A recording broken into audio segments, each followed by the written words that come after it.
All right, welcome everyone to Smart Firearms Instructions First live YouTube event. And today we are going to talk about two very important people in the shooting industry and also right here in the Nashville shooting community. They are both Range Master Advanced Instructors. They are both NRA training counselors, and both are instructors with a great bunch of guys over at Citizen Safety Academy. Both bring years of knowledge and experience right here to Nashville. So, you don't have to drive hours away. You don't have to fly to different locales to get some high level training right here in the Nashville area. So, I have the pleasure and opportunity to both train with these two individuals and teach with these two individuals over at Citizen Safety. So, without ado, let me introduce and welcome Tiffany Johnson and Aqil Qadir from Citizen Safety Academy. How are you guys? Great, Marv. How's it going, man? Good. Great. Good. All right. So what I want you guys to do is, if you can, just go ahead and speak a little bit about yourselves and tell us about your training background. You guys choose whoever wants to go first. I'll go first. Aqil's more interesting, so I'll get mine out of the way. Hey, what's up, everybody? My name is Tiffany, as Marv said, and I grew up in Memphis, Tennessee, and I am sort of a late bloomer as a firearms person, least of all an instructor. I first handled a gun ever in my life when I was in my early 20s, and that was just when I sort of impulsively signed up for a handgun safety class, and I had no idea that I was going to Range Master, didn't know what Range Master meant or who Tom Givens was, but I later learned that Tom Givens is a giant in the private firearms training industry community. And Tom, for some reason, took me under his wing and mentored me, and I've been training under him ever since. And it was through that experience that I was able to branch out and train with a lot of nationally known instructors like Craig Douglas and Masad Ayub and Chuck Haggard and Jim Higginbotham and several others. And that's also how I met Aqil, because he and I were both training under Tom. And so I met him through one of Tom's classes, and since went to Citizen Safety Academy to take one of Aqil's classes, got to know him even better. And lucky for me, Aqil eventually invited me to join his instructor cadre. And so now I'm very proud to, in addition to still working a lot with Range Master, now I do most of my teaching through Citizen Safety Academy, where the lead trainer and owner is Aqil Qadir. Is that my intro? That's it. Very nice. All right. What's up, everybody? I'm Aqil. I'm the lead instructor at Citizen Safety Academy, and I'm a senior student at a lot of other places, most notably Range Master. I got to Range Master a little different route than Tiffany did. I grew up in Buffalo, New York, and I was given around guns at an early age. My dad was an NRA firearms instructor, and he ran an inner city gun club. And when he started the youth group, I was about 12 years old. I think he probably started because I was 12 years old. And so he made me the instructor, and I've been teaching people how to shoot ever since. Around 1992, I became an NRA firearms or NRA pistol instructor, and that was the same year that I went to the police academy. So while I was instructing people in the NRA classes and helping my father with civilian handgun permit classes in New York, Buffalo, New York, I was also helping along in the police academy, going out to the Erie County Police Academy and helping them teach people how to shoot, and teaching cops on the side, when they were having problems with qualification. So I was doing that for a while, and then I left Buffalo and moved to Nashville. And since I've been here, I've been training federal guards and cops on federal contracts, security contracts, and kind of doing the same thing as far as teaching civilians, and but focusing on doing it. I was mostly doing most of the guys that I work with, and then I decided to go ahead and open up the Citizen Safety Academy. Around 1999, got into a little incident in Buffalo, made me think, hey, I need to get more training, so I started getting a little serious about getting better as an instructor. And from then till now, I've trained with a lot of the people in the industry, the civilian side training industry. That's my focus. So when I was looking for trainers to train with, I was looking for pieces of the puzzle to make me a better trainer of civilians for the most part. And there's some overlay as far as law enforcement training too, especially when it comes down to the basics. So I've trained with, Ken Hackathorn, FIREARMS, TDI. I started at TDI Ohio, which is great trainers there. Greg Ellifritz works out of there. And then as I went more and more, when I moved to Nashville, I decided to find out who the best trainer in the area was and study under him, and that was Rangemaster down in Memphis. And so in 2009-10, I went down and I took the Rangemaster instructor course, and what I realized when I got there was that guy, was a genius who had really distilled all of the stuff that I was trying to learn from other places, and he had his techniques and procedures, and the way he looks at the whole thing was basically, I thought, was the most concise and powerful way to do it. So when people come to me, they go, where should I start? I go, well, you can take the circuitous way I did, or you can go right Rangemaster. So I took the long way. Tiff was smart enough to take the short way to get the Rangemaster. Okay. But even with that, I still train. Me and Tiff still go around. We still do a lot of training. That's what I said. I consider myself a senior student. And so I'm always trying to go somewhere to get other pieces to make myself a better instructor. Okay. All right. So you mentioned Rangemaster. You're both advanced instructors. So with that, what is Rangemaster, and what role does Rangemaster play in Citizen Safety Academy? And then after that, if you can speak a little bit about the tactical conference at Rangemaster. So I'll start with that. Rangemaster is a, where do I begin? Tom Givens founded Rangemaster in Memphis, Tennessee in the mid-90s. And it was one of the first brick and mortar regular training academies in this area. And Tom built a huge system, a whole curriculum of sequential classes that regular everyday folks could take, which was unique in that it went beyond the bare minimum permit classes that were required by the state. And it centered specifically on civilian, non-military, non-law enforcement, defensive firearm use. Okay. And so I kind of grew up in Rangemaster in terms of my shooting, my progression as a shooter and as an instructor. And I think how Rangemaster has affected Citizen Safety Academy, and I'll kind of pass this off to Aqil. But I think Rangemaster now, especially now because of the brick and mortar shop is closed, and so it's just an itinerant training circuit. But Tom only offers pretty advanced level training for shooters who are very familiar with this craft. And so Aqil, I think, has really hit upon an underserved market that is maybe ready to move beyond permit training, but not quite ready to take the kind of classes that Tom and his peers offer. So with that, maybe Aqil can talk more about how citizen safety is connected to Rangemaster.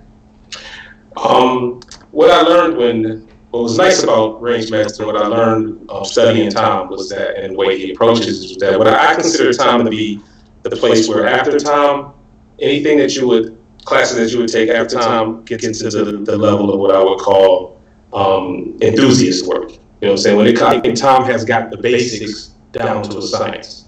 And so, but I don't think everybody is ready to start there. Now, back when he ran his brick and mortar in Memphis, he had introductory classes to kind of work you up to it. So a crawl, walk, run approach. And so now that he's traveling, he's an itinerant trainer, there's nobody doing that aspect of it. So I saw an opportunity for me and the Citizen Safety Academy and, you and the rest of the cadre, Mark, to be those gateways to a gateway trainer to being able to take a range master course and get the most out of it. Okay. So the goal here is we now handle hopefully the crawl, walk, run part. Well, actually the crawl, maybe the walk part, and then the goal for us is to get them ready for a combative pistol class with him. You know what I'm saying? Or that, or this other one.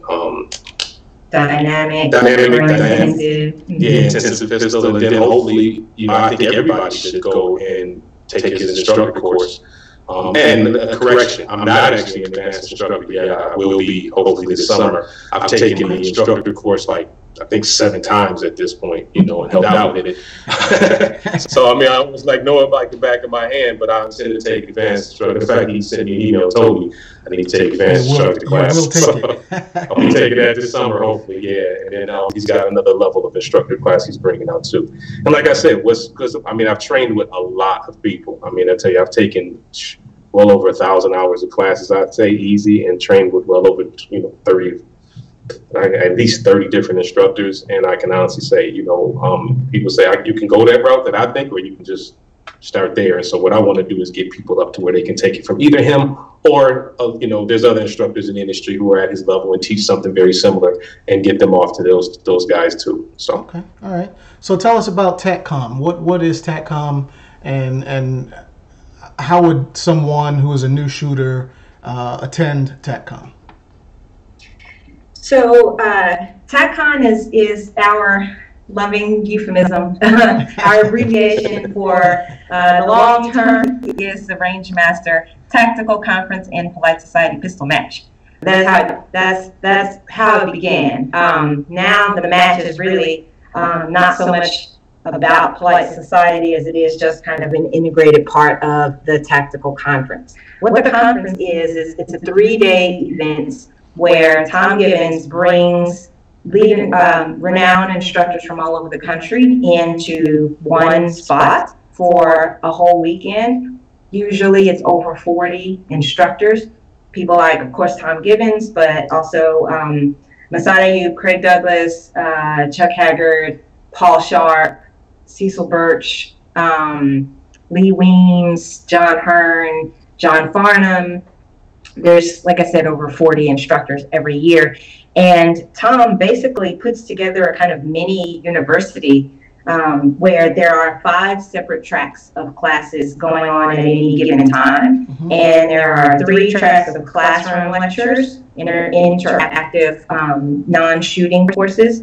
But then there's anywhere from 1 to 3 different live fire ranges holding classes at any given time, depending on where it's held. We may have as many as 3 or 4 live fire ranges, and then we also have a combatives bay, which is where we do hand-to-hand, empty hands, medical training, and scenario work. Sometimes force-on-force and marking cartridges like SIMs or UTMs. We do all of that, and so throughout the course of each of the 3 days, all of the attendees they look at the schedule, and they have, for every block, they have 5 classes to choose from. And so you may say, all right, for Saturday morning, I'm going to go to the rifle class. And then after that, I'm going to go to a classroom session on the legalities of defensive shooting. And then after that, I'm going to take a medical class. But every attendee gets to structure his or her own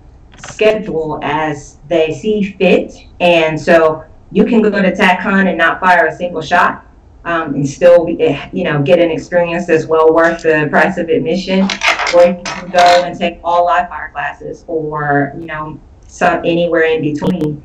And so it's just a way for people from all over the country to kind of converge for a long weekend and meet with a lot of the trainers that they otherwise may not have a chance to train with because they're on the other side of the country, or they're not able to coordinate schedules or what have you. And it's also a really good time for folks who know each other throughout the year through social media and through, distant communications to actually get together and network and see each other face to face and hang out with like-minded folks who we don't really get to see that often. Right. It's a great event every year.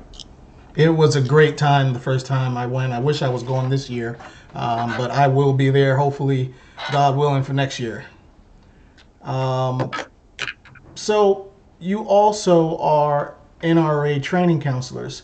Tell us about what that means and why you both decided to become training counselors for the NRA. I'll take this one, Tiff. Well, what an NRA training counselor is you actually are basically the instructor of the instructors. So, training counselors are certified by the NRA to hold instructor classes.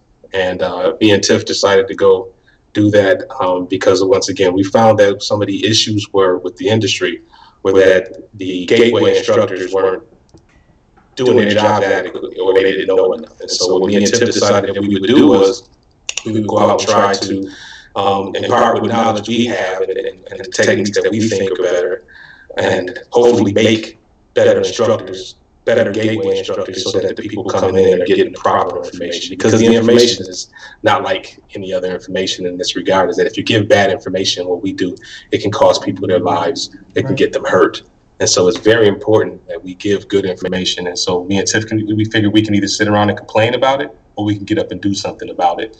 And so we decided to focus on doing that. So along with the gateway stuff is, getting people in, new people, and then bringing them in. And something else that Tiff and I do is we try to go for non-traditional students. So we're looking for the people who, despite whatever your, color, creed, religion, political standing, we don't care about any of that.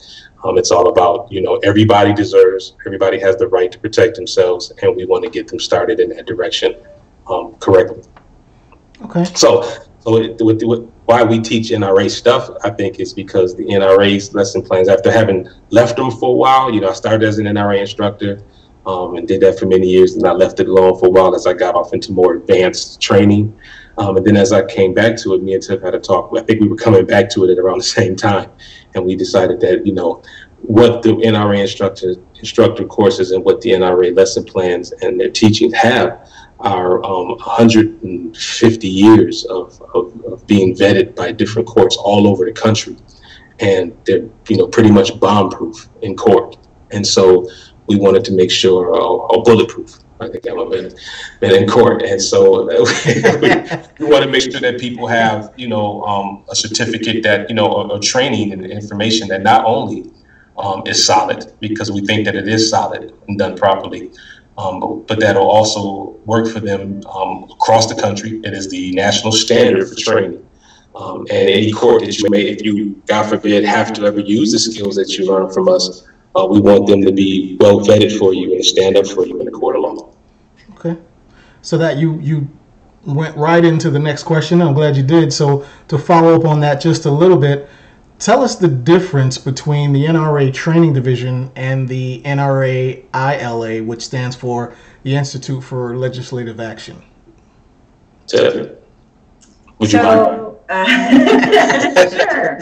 We got the whole ping pong thing on, which is kind of how we teach.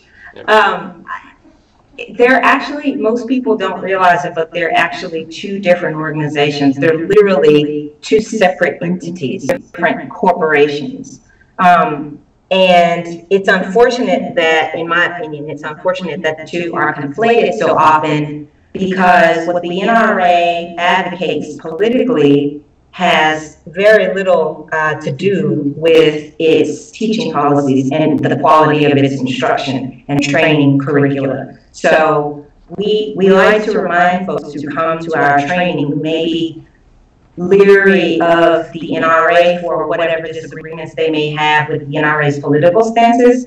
We try to remind those folks that, hey, the training division, education and training division is completely separate, and they don't do politics at all. All they do is try and figure out the best way to convey solid content about firearms safety and operation to the masses, to the general public. That's all the training and education division does. In fact, they have policies against getting into politics in the course of their teaching, and they urge instructors, NRA certified instructors, to not discuss politics during their NRA basic classes. Right. Now, I know that there are instructors that do that, but that's a violation of policy, and they're not supposed to do that, because teaching the fundamentals it has absolutely nothing to do with anybody's politics.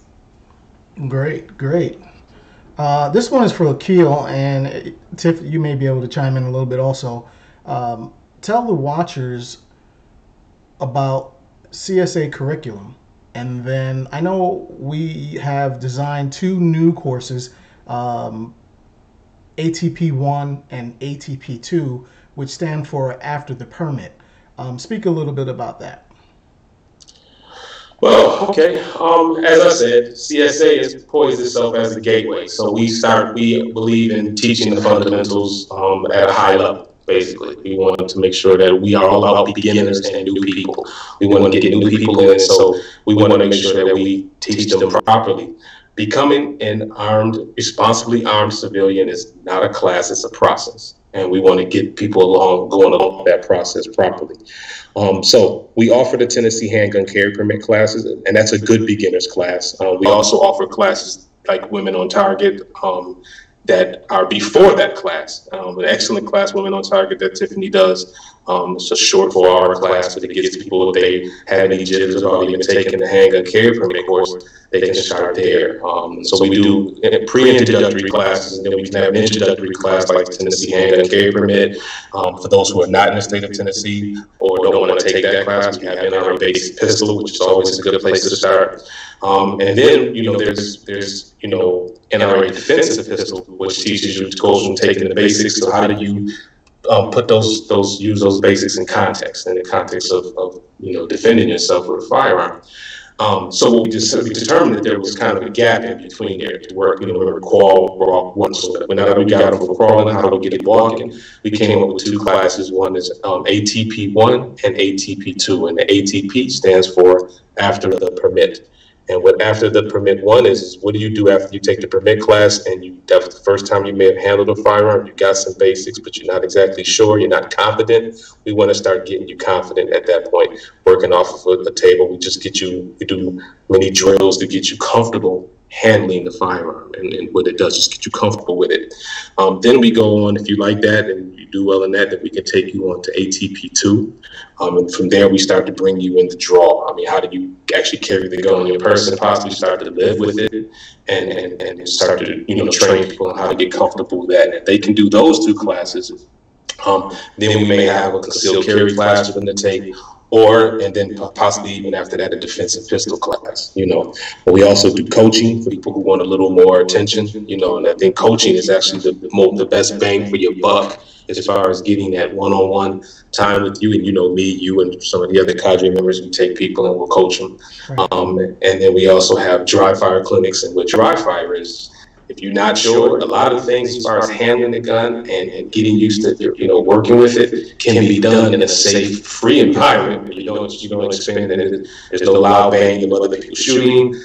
There's guns going off, but you can still learn to do a lot with it, in a classroom with the gun empty. So we bring people in the classroom, we empty all the firearms, make sure everything is very safe, and then we get them used to working with it from there. You can always do that. I think one of our cadre members, he's here pretty much every week for people who want to come in for free and work with him, as far as getting that aspect down. So as you can see, we try to, get a step-by-step process to get people comfortable on their way up to defending themselves with a firearm. I mean, one of the metaphors we often use is that law enforcement officers to be able to, carry a firearm on the street in their duties, they have to take 40 hours of training at least, and they have to take a qualification course. And we tell our people, our students that, you should think about doing something very similar. Right. As law enforcement, they go, well, there are cops, and I go, yeah, but until the cops arrive, you're dealing with that situation, whatever that situation is, right. And you should be probably just as prepared as they are, maybe even a little more so, So, and we can get you along that process because it's not that hard. Because most people think that there's a lot more to it than there actually is. What you just require is good instruction and structured practice and repetition. We can get you going on those. You give us 40 hours, or even 32 hours, we can get you proficient enough and more importantly, confident enough to defend yourself with your firearm. Mm-hmm. So what's in the pipeline, future courses and development for CSA? Like I said, we got, hopefully there's going to be a concealed carry class, outside of somewhere between hopefully ATP2 and maybe defensive pistol. And the hope is that after they would take a defensive pistol, they're ready to go in and take something like a combative pistol or an intensive pistol skill with range master or another school like that. Another thing that we're doing is developing a shotgun course, and we're developing a carbine course, an introductory. Both of those are intro carbine and intro shotgun courses, again, to get you to take carbine class with the people or to take shotgun training with somebody like Tom Gibbons or somebody else in the field. And we'll also be hosting some people. Like this year, we're hosting Dr. Sherman House with his Stop the Bleed. It was not Stop the Bleed, but his hemorrhage control class. And that's a great class, and I think that everybody should take that, even if they don't want to handle a firearm. You should be able to stop anybody that you love or somebody that you may not even know from bleeding. A lot of people every year die needlessly because somebody near them didn't have something as simple as a tourniquet. Right. And if you have one in your car or in your person, and you see you drive by a car accident, you might be able to actually get out and save somebody's life. Maybe be somebody you care about. So I think a hemorrhage control class is a very important class. Another class that we offer pepper spray training. Not everybody wants to have a firearm. And even if you do have a firearm, you may want to consider having something, this is quote Chuck Hager, between a harsh word and a handgun. I am actually, I'm a little more nervous leaving my home without pepper spray than I am actually without a firearm, because I find that that's probably something that I'm gonna have to, using a firearm is something that happens in a very slim set of circumstances. Right. But there's a lot of things that can happen up to that point, and you'll find that pepper spray and being able to run is probably a lot better than a firearm in some circumstances, in many circumstances. So those are some of the classes that we're going to be offering, and hoping that we're going to give a holistic approach to self-defense. One other that I think is very important is NRA refuse to be a victim. I think that's probably besides the hemorrhage control, that's actually probably our most important course, because it's just mindset, and everything starts with mindset. And hopefully, if you do it right, nothing happens because you see it coming. Refuse to be a victim, and you're somewhere else. You know what I'm saying? So you win every fight that you're not involved in. And so hope that we can start people with their. So as you can see, we want a holistic approach to personal defense and personal safety, and we offer an array of classes. And hopefully, even if we see any other gaps, we'll develop some more. All right, very good, very good. Tiffany, tell our watchers about your experience with Girl and a Gun, the Mingle, and any other women's only shooting events, and what is in the future for CSA offering women's only events. Sure. So I've been invited to participate in the Mingle, which is an annual event that is put on by Shelly Hill of the Fleet Combatant just outside of Atlanta, Georgia. It takes place in May, and it is a conference, a networking event for women of the firearms training industry in the self-defense world. And so it brings together female trainers from all over the country to network, to train together, to brush up on their skills, both as practitioners and as instructors, and to, kind of catch up on what's been going on in different parts of the country and what the latest, trends are and things to be aware of for female shooters and for female instructors, and just in the training world in general.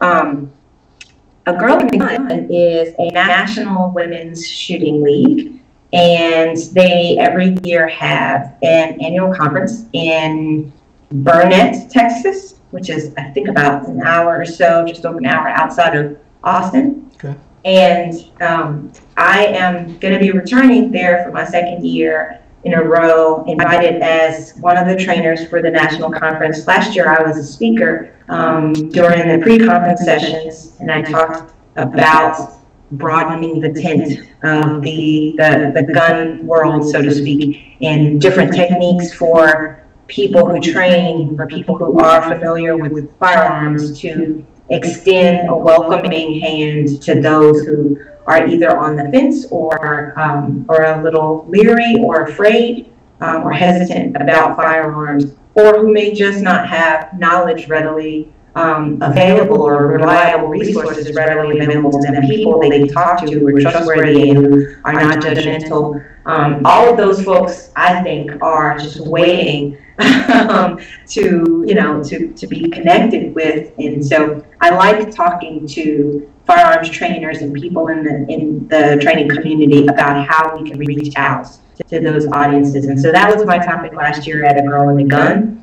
This year I'm going back for a little something different. I've been asked to formally join the A Girl and a Gun training team.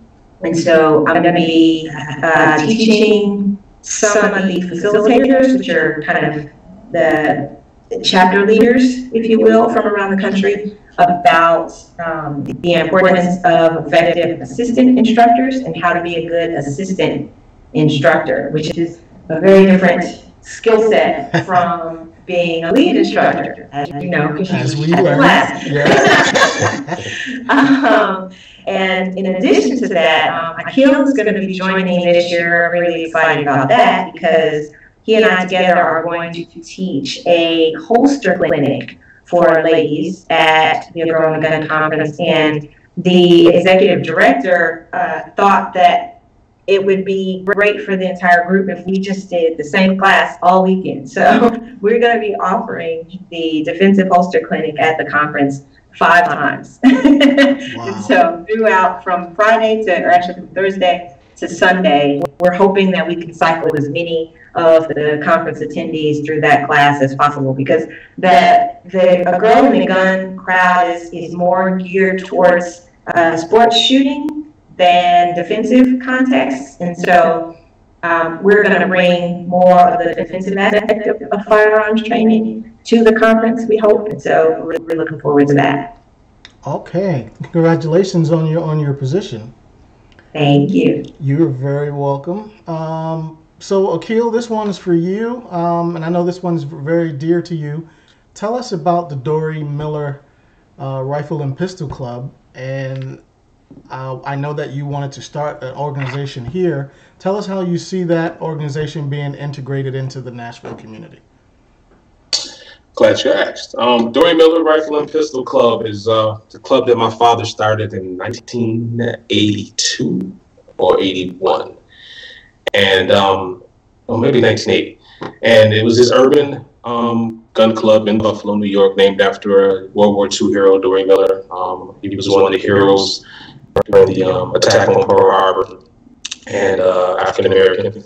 And he, my dad, started this club, and it was an NRA affiliated club, and he did a lot of his training through that club. That club still exists today and is thriving in Buffalo, and they're still doing classes, and they still have a pretty strong membership. And me and Tiff actually been back, to Buffalo to teach the classes there and try to shore them up. So that's my dad's community outreach, and he's helped many people, able to defend themselves. And it wasn't just about shooting, it was about helping the community in any way that they could. And so they put on all kinds of, different types of events anything that they thought would help the community in Buffalo. Dory Miller was a part of it. And it's funny because when I was a patrol officer, I was talking to my partner one day, my longtime partner, a guy named Daryl Qadir, and he was telling me we were talking about training, and he said, when he used to have some problems qualifying for the police department, and then he went to Dory Miller. He was saying the Dory Miller Rifle and Pistol Club helped him out. So there was a lot of good that thing did. And like I said, I grew up in it. It was my dad's thing, and I grew up in it. So my dad's getting a little older, and I had to bring him down south with me to get out of the cold. And so we're seriously considering starting a chapter here. Right now I'm just getting some things in order and really looking for a more, reliable place to hold meetings and to hold the events. And once I'm able to do that, then I have every intention of starting a chapter here and bringing all those types of community events and good things to the African American community here in Middle Tennessee. But of note, the Dory Miller Rifle and Pistol Club is open to anybody who wants to be a member. And my dad was very clear about that. And there was actually some times in the history of the club where he had to actually, fall out with people over people of all types of races wanting to be a member, and some people having a problem with that. And my dad stood up to him, and I've always been very, very proud of him for doing that. Because we are inclusive. But so that's the history of Dory Miller. And like I said, I'm hoping that soon, maybe this year, early next year, we'll be able to get something up and going once I get some other things in place. Okay, all right. So hopefully we touched a little bit on a little African American history, since it is African American History Month. So that was a good segue there. Aqil, tell us about your recent training with Gabe White. I did happen to see a video of you quoting how much fun you had at that class, and then tell our watchers why we still train at such a high level. We train because we want to constantly be growing. I don't believe you stay at one level as an instructor. You're either getting better or you're getting worse. And so, as I started, we consider ourselves senior students. So sometimes we actually have to stop training to teach other people. I enjoy it, and something I quote Gabe White. He says in his class, is there such thing as no too good? There's no such thing as being too good when it comes to defending yourself and your family, and I agree with that.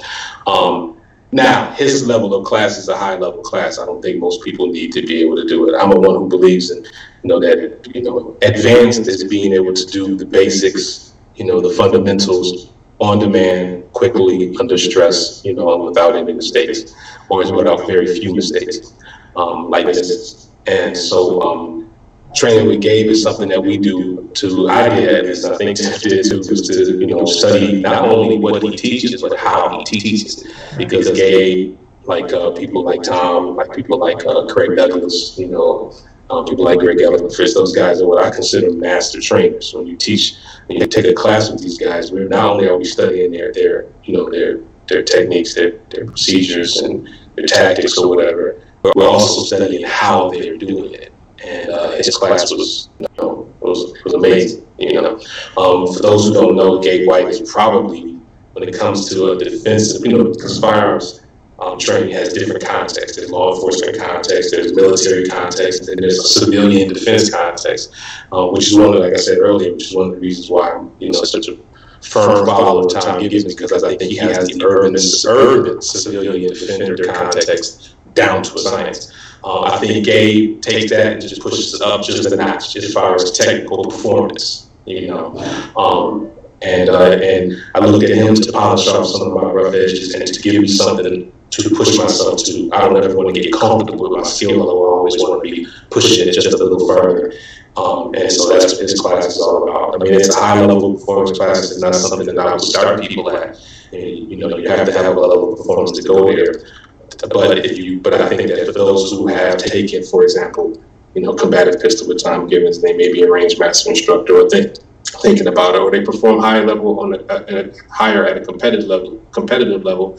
I think that his class is very good for that, very good, and I really got a lot out of it, to the point where I'm working hard now trying to bring him back this year. All right. So who else in the industry have you trained with, and maybe which was more memorable? They've all been memorable, and I can honestly say I was fortunate enough that I studied everybody that I trained with long before I went and studied. I mean, I started with Tactical Defense Institute in Ohio under John Benner, who I credit to getting me on the path. And I'm going to tell you something that John Benner did. John Benner showed me, he opened the doors to the firearms training community for me, because I was a little scared going down to the middle of nowhere, Ohio. My friends thought I was crazy. They was looking at me like, remember that movie was Surviving the Game with Ice-T? They were like, oh, you going down there, something gonna happen to you. And I went down there, and that guy was so nice to me, and he opened up that world for me. He broke me down as a shooter, rebuilt me, and he actually let me come back sometimes as an adjunct instructor. And he really sunk the hook on me and gave me what I call the training bug, Right. And after that, I trained with, a little bit of anybody who I thought from the civilian, urban, especially urban context, I thought I could get skills from. That includes Andy Stanford, that includes John Farnham, as I spoke of, that includes Craig Douglas, that includes Greg Ellis, that includes shoot, off the top of my head, let me look on my wall over here. You know what I'm saying? I got like certificates from these guys on my wall. But those are some of the more memorable ones. And you know, you'll hear me. One thing that we do at CSA is that we give credit where credit is due. So in our classes, a lot of times, you know, I'll quote those guys, but I like to give credit. You know, like Tiff clowns me about me saying, you know, 90% of your accuracy is in your trigger. And I got that directly from Ken Hackathorn, you know. And so I like to take 2 or 3 real solid things from each class that I do and incorporate them into what we offer at CSA. All right, all right. Tiffany, wow, lost my train of thought there. Tell us about your thoughts on Second Amendment is for everyone and your goal and aspiration for women in the shooting community. So, Second Amendment for everyone, or 2A, 4E, is just a kind of a tagline that was first popularized by Tony Simon, who is a trainer up in New Jersey, and really good dude. You can find him easily on social media if anybody's interested, or if you just Google Second Amendment for everyone, you'll find him. He does what's called a diversity shoot, where he has in kind of open range nights, and in everything from his online footprint to his social media to his advertising campaigns to the ways that he strategically gets the word out about this open range night. He attracts non-traditional shooters. He attracts people who may otherwise not necessarily be inclined to just get up when they go to the range to shoot firearms. And his goal is to open this world to everybody who may have otherwise assumed that it wasn't for them. Kind of like what Aqil was saying about how going to John Benner's place kind of opened his eyes and gave him the training bug. Well, that's what Tony Simon is working really hard to do with his 2A, 4E campaign. And I wholeheartedly support it, and I agree with Tony on those sentiments. And I personally am very passionate about being inclusive in the gun community, especially when it comes to training. I understand that politics can be divisive, but training is apolitical. It doesn't matter what your politics are, doesn't matter where your background is, doesn't matter your age, your physical ability, your personal beliefs, your religion, your race, your gender, your sexual orientation. Regardless of any of that, you have a right to understand options for keeping yourself safe.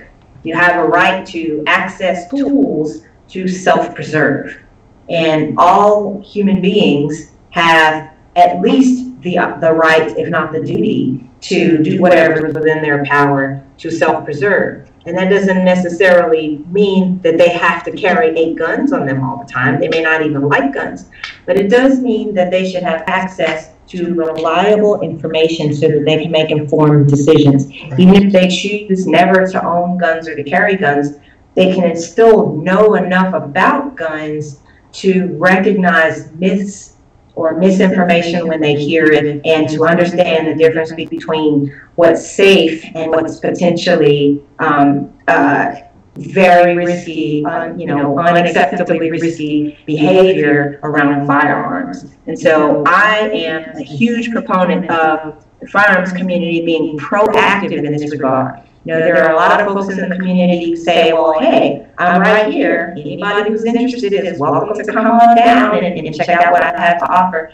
I think that we should do more than that. I think as instructors and as anyone who is knowledgeable about the Second Amendment and the rights that it codifies, I think you should be proactive about spreading that knowledge, because otherwise, silence and complacency are just really feeding into misinformation. You're allowing misinformation to prosper. So I think diversity is the key to the survival of the Second Amendment.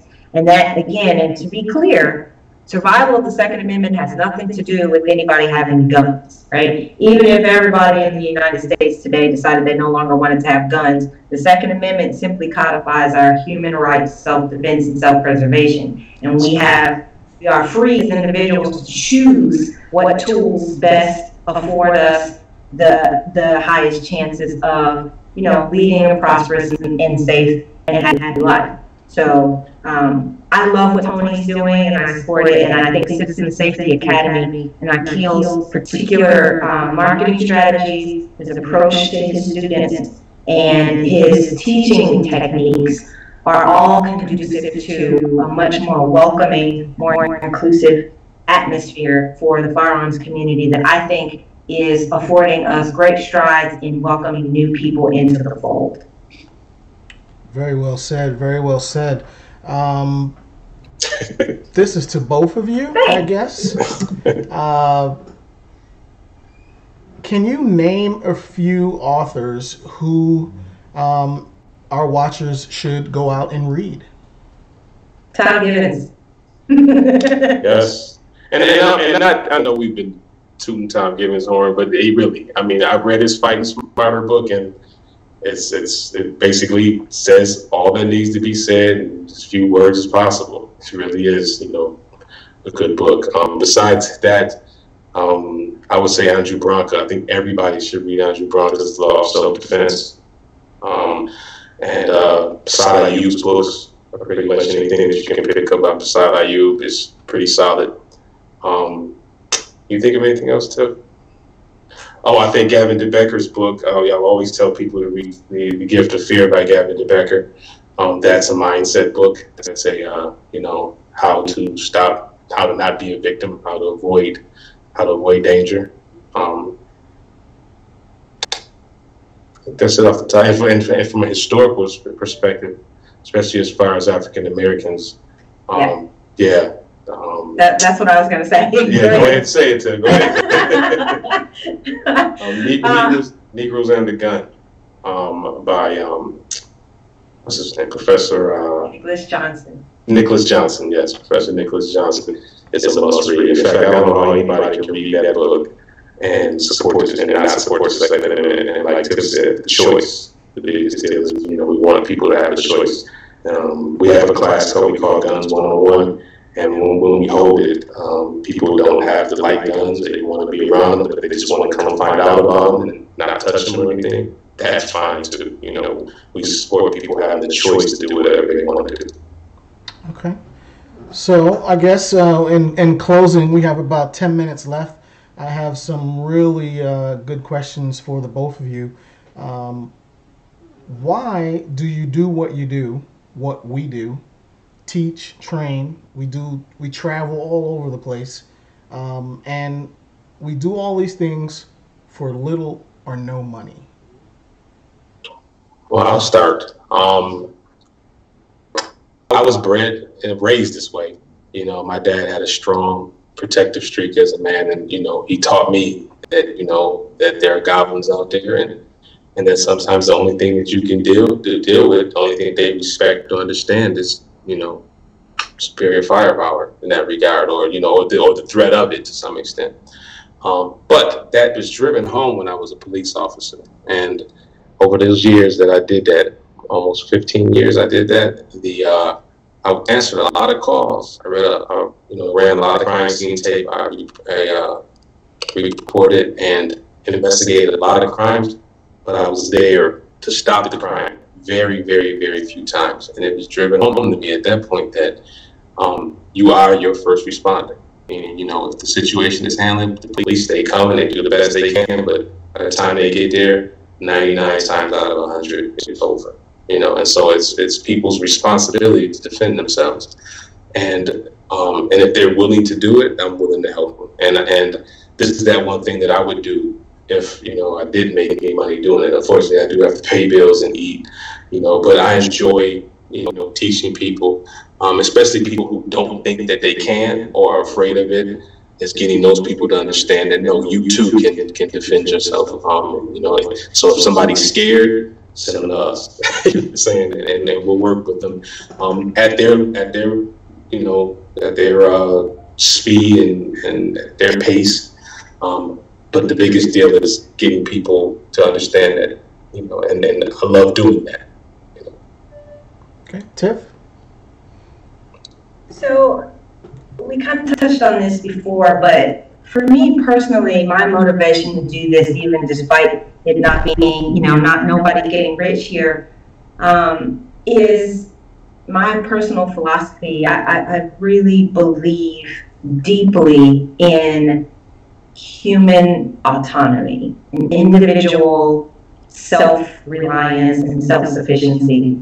And I think the very essence of freedom is the freedom to self-direct one's own life, to be able to put your thumb on your own scale, so to speak, and not be simply subject to the whims of external factors and things beyond your control. Obviously, there's always going to be a certain amount of factors that are just beyond your control, and there's nothing you can do about that.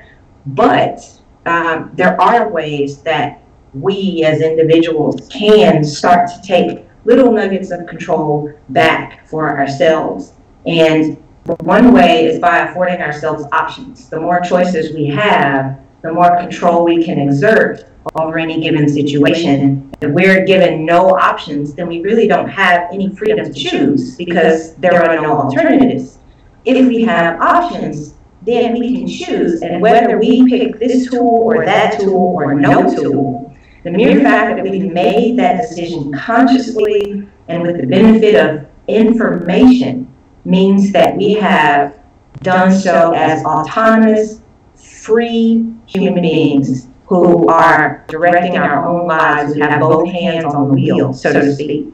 And so I love watching that proverbial light bulb come on in people's minds and smile that grows on their face when they have that moment, that realization that, hey, this is something I can do, and it makes me feel like I'm in control of my own life. Yes. I feel empowerment is a cheesy term, and it's got a lot of baggage, but I love when people feel like they are stronger as a result of knowledge that we've helped them to gain for themselves, because that's an investment that individuals can make in their own lives.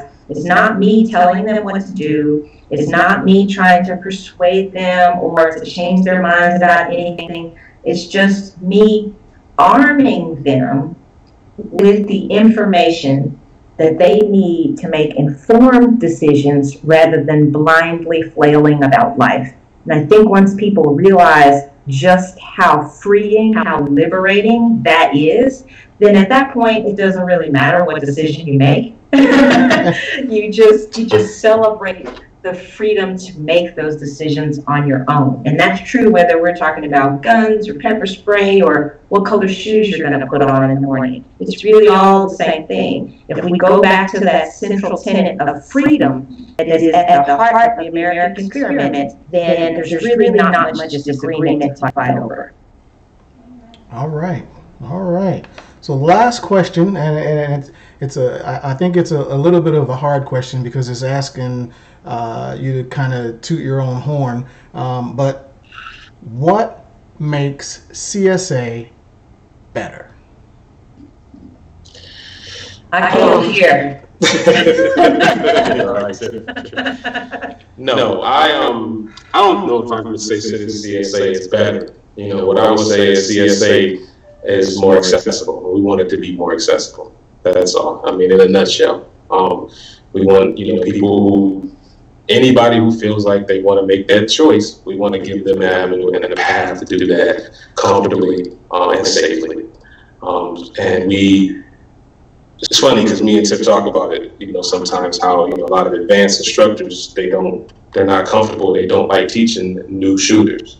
And, you know, I couldn't understand it at first. And then after a while, we both came to the conclusion, we understand why some of them don't. It's because it's harder, you know.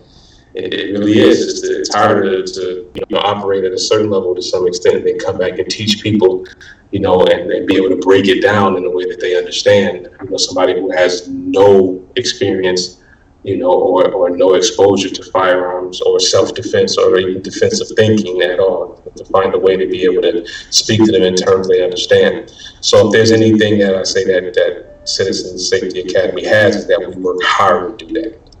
And then we're comfortable there, which, like I said, it's going to be hard to get rich doing that, you know what I'm saying, but it's the labor of love, and that's where we like to be. All right. Well, I want to thank you guys for coming to my first show. This has been great. I'm just bubbling. Appreciate you offering us, man. Yes, Thank you for having Thanks for having us. I'm bubbling inside. I think it was a great show, and I look forward to having you guys on again. For those individuals who are watching, I think we had about 15 viewers. It was great for the launching of the ship. And if you like the content, if you like the channel, please subscribe. Ring the bell. That way you get notifications for the next shows. Is it down there or up? Which way is it? By all means, check out the channel. I have Tuesday's tips up. Today was the inaugural Tuesday tip. Tune in next week for next week's tip. Thank you, Aqil. Thank you, Tiffany. Thank you, Byron. We appreciate it, brother. All right. We'll see you guys again soon. All right. Take care. Good night. Bye-bye.